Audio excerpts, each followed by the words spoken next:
अब मैं इस बाइक के सबसे बड़े नेगेटिव पॉइंट की अगर मैं बात करूं तो वो है इसका इंजन हीटिंग इशू। अगर आप इस बाइक को लोकल में मतलब कि सिटी में राइड करते हैं, बम्पर टू बम्पर ट्रैफिक में चलाते हैं, तो भाई इसका जो इंजन है वो बहुत ज़्यादा हीट होने लगता है। एक और कमी की अगर मैं बात करूँ ना, तो ये वाला जो इसका क्लच का जो वायर है ना, क्योंकि इसमें ना सिंगल साइड लॉक सिस्टम आपको मिलता है।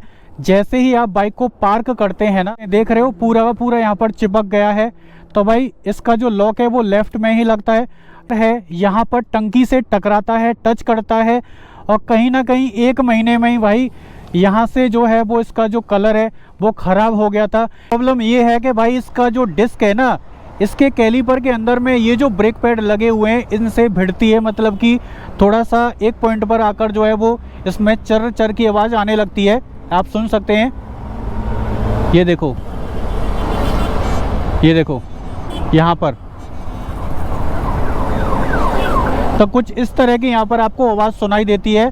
अब ये आवाज़ इसलिए सुनाई दे रही है क्योंकि यहाँ से आप देख सकते हैं इस पॉइंट से जो है वो यहाँ पर जो डिस्क का जो व्हील है वो ऊपर की साइड से घिस रहा है। तो कहीं ना कहीं अगर मैं इसको लॉन्ग राइड पे लेके जाता हूँ 100-200 किलोमीटर, अगर मैं इसको नॉन स्टॉप चलाता हूँ, तो इसकी जो ब्रेक है वो गर्म भी हो सकती है और ब्रेक फेल भी हो सकती है। तो कहीं ना कहीं कंपनी को इस पर ध्यान जरूर देना चाहिए। अगर मैं इसके वाइब्रेशन की बात करूं तो अगर आप बाइक को 80 या 100 की स्पीड से ऊपर में चलाते हैं तो तब जाके आपको इसकी हैंडल बार के ऊपर में, इसके फ्यूल टैंक के ऊपर में और इसके फुटपैक्स के ऊपर में आपको हल्के हल्के से वाइब्रेशन फील होने चालू हो जाते हैं।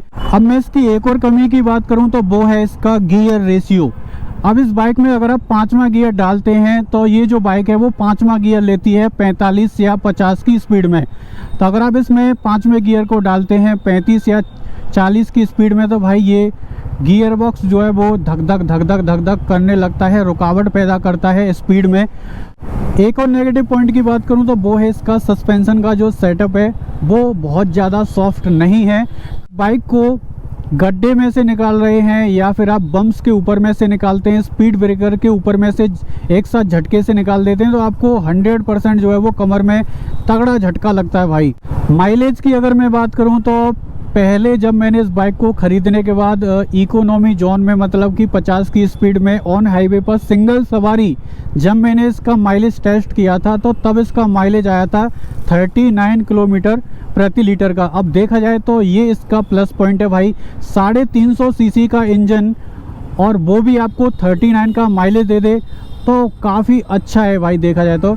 अगर मैं सर्विस कॉस्ट की बात करूं तो भाई इसकी जो पहली सर्विस है उसको कराने में जो कॉस्ट आती है वो है 1800 रुपये के आस। जैसा कि आपको पता है कि मैंने इस बाइक को तकरीबन 3 महीने पहले ख़रीदा था और लगभग 1600 किलोमीटर मैंने इसको चला दिया है, क्योंकि मेरी जो रनिंग है वो बहुत ज़्यादा नहीं है और इसलिए मैंने क्लासिक 350 को लिया था, क्योंकि मेरे को बहुत ज़्यादा मतलब कि भागम भाग वाली मतलब कि स्पोर्ट्स रेसिंग बाइक की ज़रूरत नहीं है। मुझे एक ऐसी बाइक की ज़रूरत थी जिसमें मेरे को अच्छा साउंड मिले, रोड प्रेजेंस काफ़ी अच्छी मिले और जो माइलेज है वो भी मेरे को थोड़ा बहुत ठीक ठाक मिल जाए। तो इस बाइक को ख़रीदने के बाद मुझे इस बाइक में जो भी कमी नज़र आई वो मैं आपको 1 बाय 1 बता रहा हूँ। जैसा कि मैंने आपको बताया, मिरर में पानी भर जाता है, यहाँ पर फॉग जम जाती है और इसका जो ओडोमीटर की जो फ्यूल गेज की जो डिस्प्ले है ये कभी भी एक्यूरेट फ्यूल की रीडिंग सही नहीं बताता है। पीछे वाला जो ABS है वो 1 नंबर का बेकार है और इसके डिस्क में आपको चूं चूं की आवाज़ सुनाई देती है। इंजन और पावर की बात करूं तो इसमें 349 सीसी का single cylinder air and oil cooled वाला फ्यूल इंजेक्टेड इंजन दिया है जो 20.2 bhp की पावर देता है 6100 RPM पर, और ये इंजन 27 न्यूटन मीटर का टॉर्क जनरेट करता है लगभग 4000 RPM पर। बाइक में आपको टॉर्क अच्छा मिल जाता है, जिसकी वजह से अगर आप इसमें 2-3 बंदे भी बैठकर चलोगे, चाहे आपका वजन 80 किलो हो 100 किलो हो, तो भाई इसके इंजन के ऊपर में कोई भी फर्क रत्ती भर नहीं पड़ने वाला है। दूसरा, ये जो बाइक है ना वो थोड़ी सी अंडर पावर लगती है, क्योंकि इसका जो वजन है वो है 195 kg। अभी मैं आपको इसकी पीछे वाली ब्रेक को दबा के दिखाता हूँ, फिर देखना कि इसकी जो ABS है ना पीछे वाला इतना ज़्यादा गंदा है भाई, इसका ABS मतलब काम ही नहीं करता है। मैं प्रैक्टिकल दिखाऊंगा, देखो 60 की स्पीड है, पीछे वाली ब्रेक दबा दी है, ये देखो पूरी दबा दी है, कहाँ जाके रुक रही है यार, क्या बना रहे हो यार तुम लोग। देखो वहाँ कम से कम 50 कदम दूर पे मैंने ब्रेक लगाई थी और यहाँ जाके बाइक रुकी है ना। लाख गुना अच्छा काम करता है यार, लाख गुना। स्पीड 60 है अभी, आप देख लेना। ये देखो ब्रेक दबा दी है मैंने आगे वाली। पीछे वाले ABS से इसकी जो ब्रेक है वो 2.5 गुना ज़्यादा फास्ट है भाई, सच बता रहा हूँ। बिल्ड क्वालिटी की अगर मैं बात करूं तो इस बाइक के अंदर में जितना भी लोहा लंगड़ लगा हुआ है या जितना भी एल्यूमिनियम एलॉय व्हील का मटेरियल लगा हुआ है या जो भी प्लास्टिक वगैरह फाइबर लगा हुआ है वो काफ़ी अच्छी क्वालिटी का है। दूसरा इसका जो कलर की अगर मैं बात करूं तो भाई इसका जो कलर है तो अब मैं आपको क्लासिक 350 की परफॉर्मेंस टेस्ट करके दिखा देता हूं। 0 से 40 60 80 जाने में कितने सेकंड का समय लेती है। 1 2 3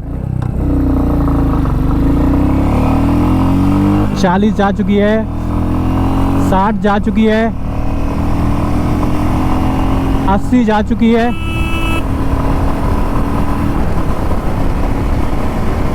100 से ऊपर जा चुकी है,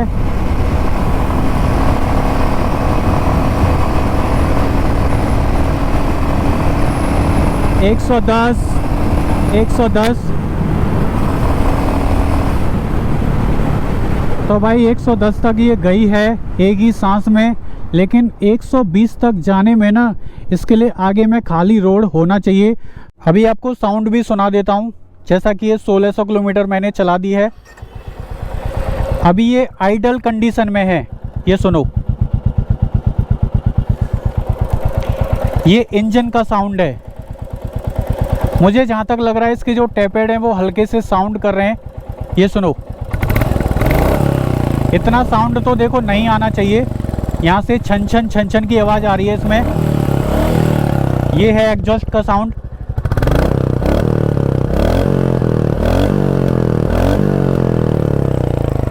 तो भाई इसमें मेरे को 2 प्रॉब्लम महसूस हुई हैं।